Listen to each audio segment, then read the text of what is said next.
Hi, it's Mark Bernard here with the Bernard Institute for Cybersecurity Excellence, and today I'm here to talk about legal obligations.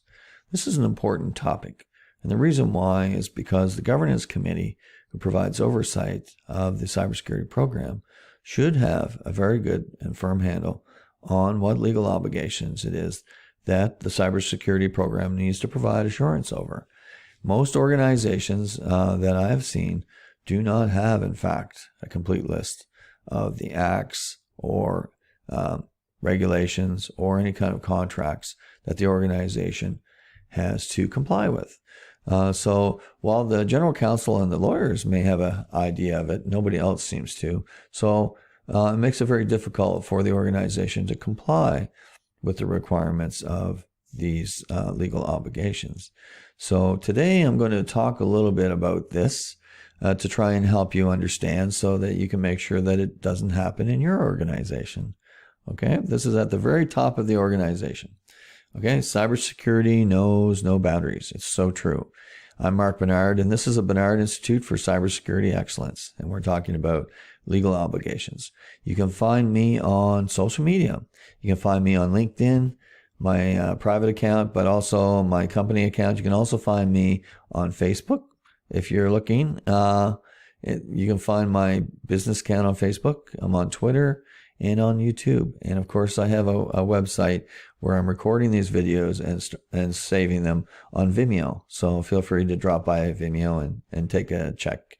We have some training programs available on our website if you're interested on the NIST cybersecurity framework, and we're working on the ISO 27001 information security management system training.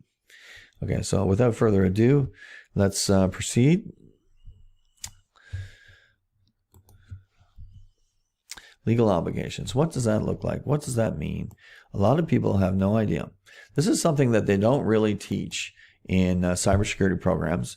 A lot of the things that I'll be talking about in these next 6 videos actually are really fine points of cybersecurity management systems that aren't really addressed very well, if at all, in most cybersecurity programs. A lot of times they focus on the technical aspects of cybersecurity and fail to meet the soft skills and talk about the soft skills that are required, such as identifying the legal obligations. Normally, when I build an enterprise cybersecurity program, I start by creating this legal registry. Okay, the legal registry is sliced into 4 buckets, you can see. So we have statutes and laws, which are basically federal and provincial or state laws.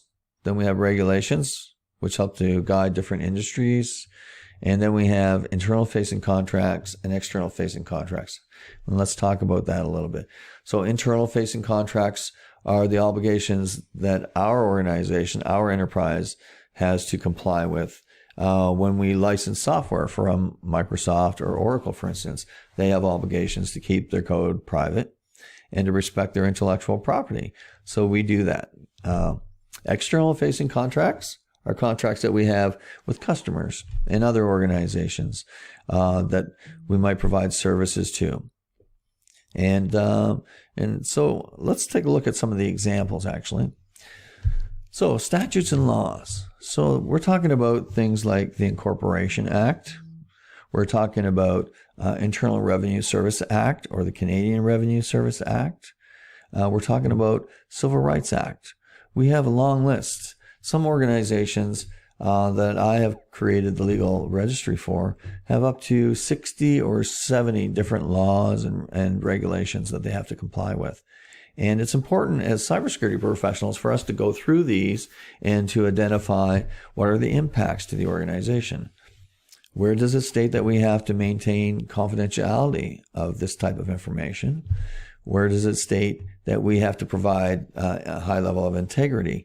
So for instance, when an organization is publishing their annual books or their financial statements, the data has to be accurate.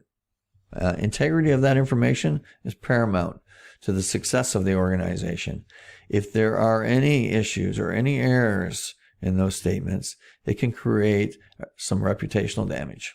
It could do worse. The organization might get fined for lying. So that's not good. So it's very important. So confidentiality, integrity, and of course the availability of that information. So in most countries, you have to maintain financial information of the organization for up to 10 years after the organization is done operating. So that's a big investment for a lot of organizations, making sure you have accurate records and then maintaining those for up to 10 years because the auditors might come back and take a look at them. So those are some examples of statutes and laws. Some examples of regulations are, of course, the General Data Protection Regulation. This is a regulation to help guide industries on how to handle personally identifiable information or private information. Very important. There's the payment card industry data security specification. So PCI DSS. This is another important regulation that helps to manage the risk around handling financial information. And then there's one of my favorites, the New York State Department of Financial Services, NDFS, has a standard for cybersecurity, and it's a very good standard, and they spent a lot of time on it. So you can tell when you look at it that it's high quality. Now, some examples of internal facing, again, would be like Microsoft licensing, Oracle, SAP licensing. Anytime you have licensing and you're basically renting software to do your work of the enterprise, you have to protect their intellectual property. Pardon me. And then there's external facing. So you have customers, strategic partners, vendors, and suppliers as well. And you may have to have flow down clauses. So for instance, when you have to comply with the General Data Protection Regulation, there are requirements in that for the protection of private information. If you share that private information with any third parties, then you also need to make sure that there's some flow down clauses that basically take the obligations of the GDPR and they bake it into the contract. And the flow down not only says that the person that you're doing business with externally, the third party, has to follow these guidelines or these standards for information security or cybersecurity, but also anybody that's providing service to them. Because a lot of times, a third party, you're getting them to do some processing. Maybe it's payments, maybe it's something else. And so you share some information with them. But a lot of times they're farming out different pieces of their own business. So this becomes like a supply chain, right? Supply chain risk. So that's the legal registry. This is something that the Cybersecurity Governance Committee should have. I would say must, but I don't know if that's true. I think actually it is. I think you need to have this, right? You need to have a good handle on the laws, the regulations, the internal and external facing contracts in order to make sure that your cybersecurity program is doing the right things when it comes to protecting confidentiality, integrity, and availability. Now, my name is Mark Bernard, and this is a very short video on legal obligations.